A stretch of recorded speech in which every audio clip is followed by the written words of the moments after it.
One of the prophecies of Prophet Muhammad ﷺ is that in the end time, the earth will vomit from its liver columns of gold and silver.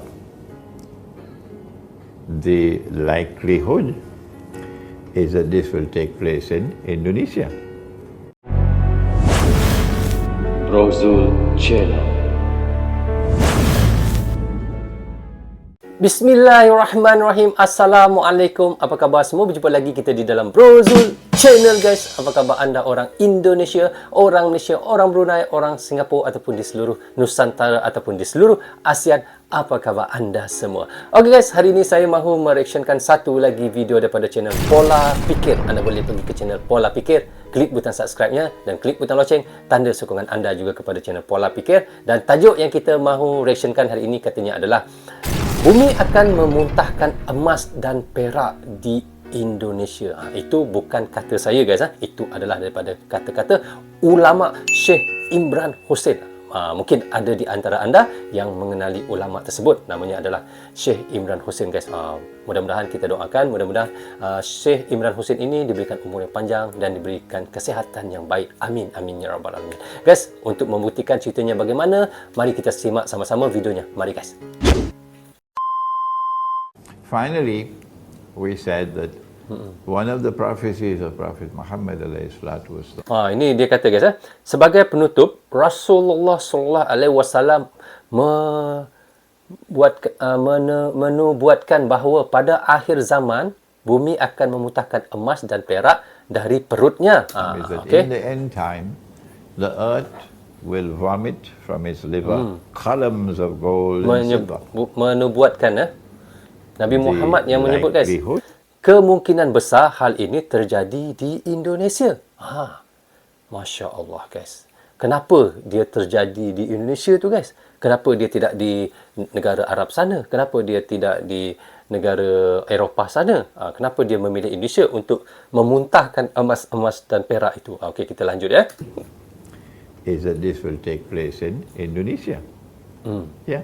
Because of the volcanoes of Indonesia, they call a ring of fire. Ya, kerana kita tahu Indonesia memang banyak gunung-gunung berapi.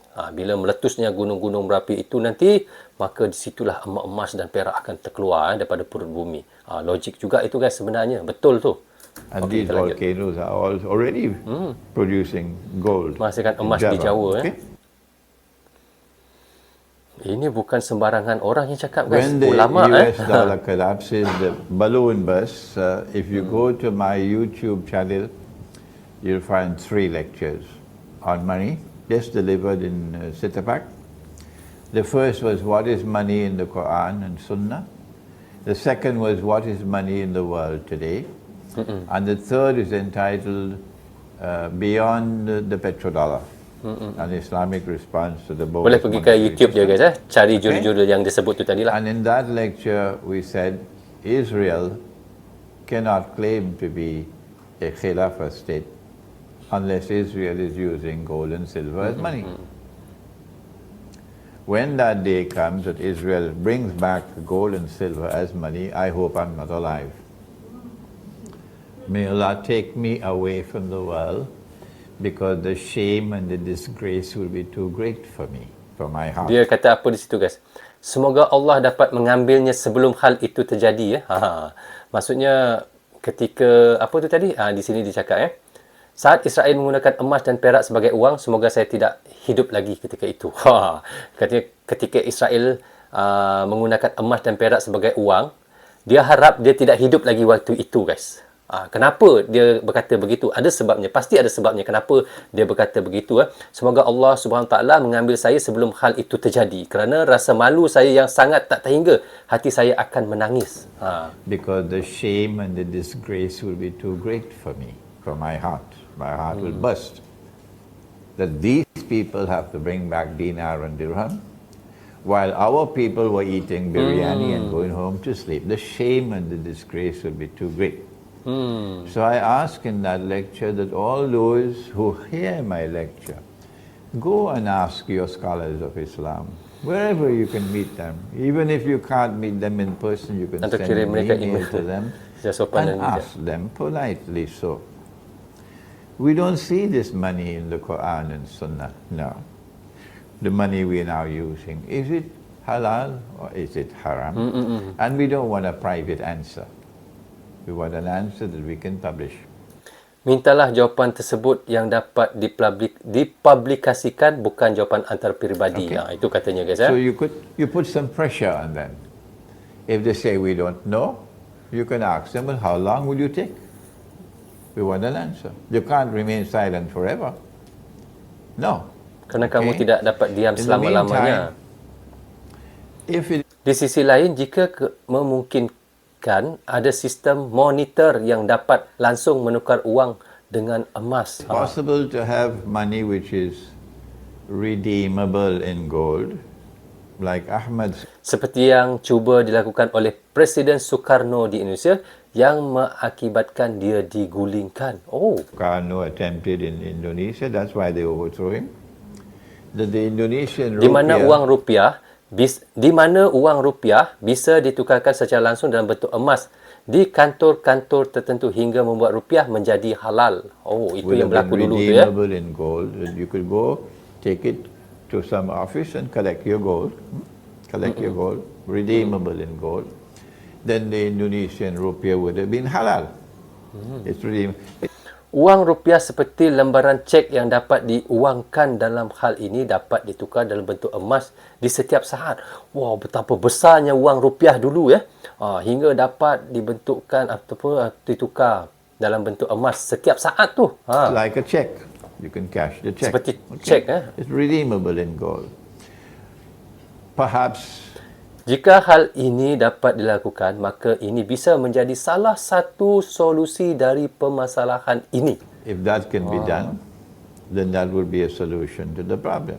However, Namun masalahnya, mereka tidak mengizinkan siapapun bisa berhasil dengan solusi seperti ini. they cannot allow anyone to succeed.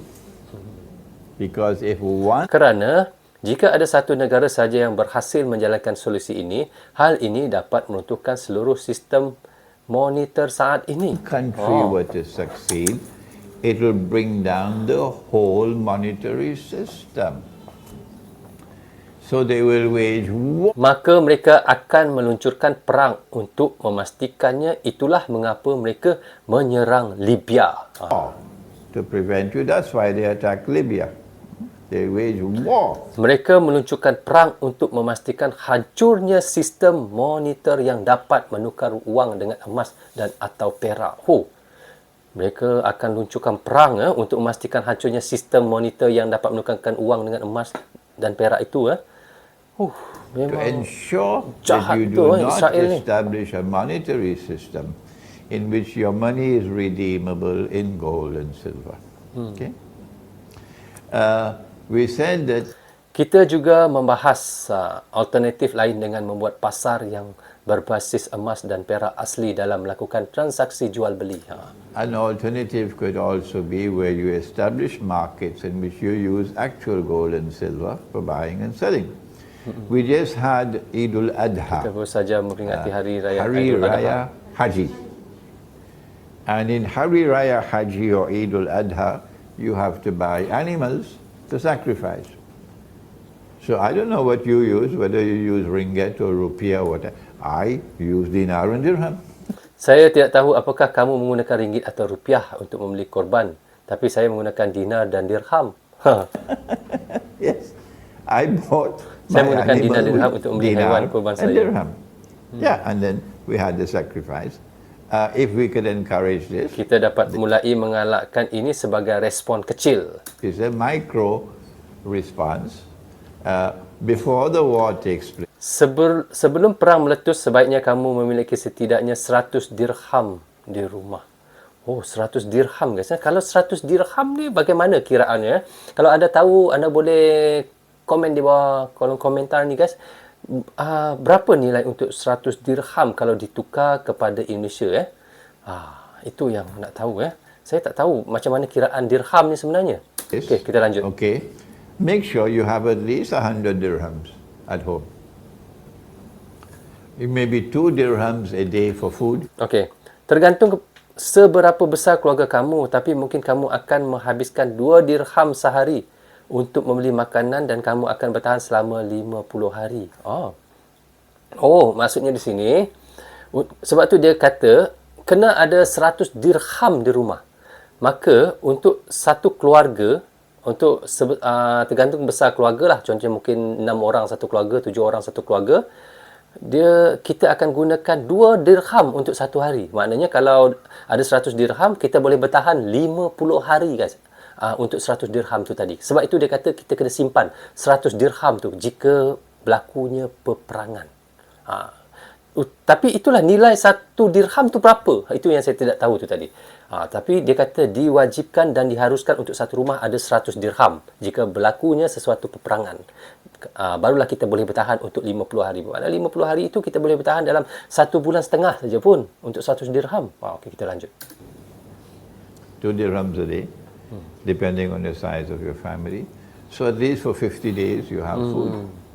Untuk beli makanan. Make sure you have a... Pastikan kamu mempunyai 100 dirham dan Alhamdulillah jika kamu juga bisa mempunyai dinar di rumah untuk merespon hal ini. Dinar juga 100 dirhams at home. And if you can have some dinars as well, Alhamdulillah, that's even better. Okay? This is another response that you have. Finally, sebagai penutup, Rasulullah SAW menubuatkan bahawa pada akhir zaman bumi akan memuntahkan emas dan perak dari perutnya. We said that one of the prophecies of Prophet Muhammad ﷺ is that in the end time, the earth will vomit from its liver columns of gold and silver. The likelihood hal ini is that this will terjadi take di place in Indonesia. Di Indonesia. Because of the volcanoes. Itu yang dikatakan oleh ulama Syekh Imran Hussein. And these volcanoes are all already producing gold in Java. Okay? Jadi beruntunglah anda tinggal di Indonesia ataupun duduk dekat tempat nanti akan muntahkan emas dan perak di Indonesia itu. Rasa seperti itulah akhir zaman yang akan berlaku nanti guys. When that gold comes into the world, that gold can then be used to fight the monetary system. Saat emas-emas itu keluar, maka emas tersebut dapat kita gunakan untuk melawan sistem monitor saat ini. Syukur Alhamdulillah kita sudah pun mereaction daripada channel Pola Pikir guys.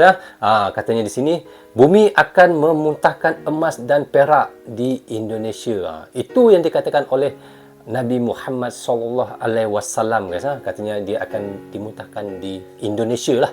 Kerana secara logik akalnya pun kalau kita fikirkan memang di Indonesia memang terdapat banyak gunung-gunung berapi maka di situ nanti gunung berapi itu akan memuntahkan semua emas dan perak itu pada akhir zaman nanti. Dan di situ juga kata oleh Syekh Imran Hussein tadi iaitu ulama Syekh Imran Hussein mengatakan apabila berlakunya peperangan di rumah kita harus memiliki sekurang-kurangnya 100 dirham 100 dirham. Itu yang dikatakan oleh Syekh Imran Hussein tadi Berapa nilai untuk 100 dirham tu? Anda boleh komen di bawah komentar ni guys untuk berapa ditukarkan kepada wang Indonesia. Jadi saya tahu kalau wang Indonesia saya tahu berapa nilainya kalau ditukarkan kepada Malaysia. Tetapi kalau disebut dirham ni saya maaflah, saya memang tak tahu sangat berapa nilai untuk 1 dirham, 2 dirham, 3 dirham bagi anda yang tahu anda boleh tolong tulis di bawah kolom komentar di bawah ini guys. Itulah sekurang-kurangnya kata kena ada 100 dirham. Dan katanya apabila berlaku peperangan nanti kita akan menggunakan 2 dirham untuk satu hari membeli makanan dan minuman untuk keluarga kita. Terpulang bersama keluarga kita lah. Kemungkinan yang disebutnya mungkin dalam 6 orang ataupun 7 orang untuk satu family cukup untuk 2 dirham. Itu anggapan saya mungkin 7 orang 6 orang family, tapi dia tak sebutkan berapa ramai. Jadi kalau ada 100 dirham, kita boleh bertahan selama 50 hari. Itu pun 50 hari itu pun bukan sangat lama. Satu bulan 20 hari saja. Bermaknanya kena ada lebih lagi lah kalau kita nak sehingga 3 bulan, 4 bulan. Begitulah yang dimasukkan oleh Syekh Imran Hussein ni. Memang sangat manfaat dia punya ilmu, info yang dia berikan kepada kita guys. Itu yang harusnya kita tahu. Kita seharusnya mengumpul banyak emas, bukannya banyak menyimpan duit. Kalau berlaku peperangan, duit tak ada nilai. Tetapi emas dan perak itulah yang paling bernilai sekali. So guys, mulalah anda mengumpul emas pada saat ini. Okey, syukur Alhamdulillah sampai di sini saja untuk reaction kali ini. Semoga manfaat untuk kami di Malaysia dan untuk anda di Indonesia juga. Jangan berhenti menyokong Brozul Channel. Tanpa sokongan anda, tiadalah Brozul Channel di dalam YouTube ini. Bagi anda yang suka dengan cara saya reaction, anda boleh klik butang subscribe dan klik butang loceng tanda sokongan anda kepada saya. Saya minta maaf andainya ada tersilap kata dan tersilap cakap kepada anda semua. Assalamualaikum. Goodbye. Bye-bye.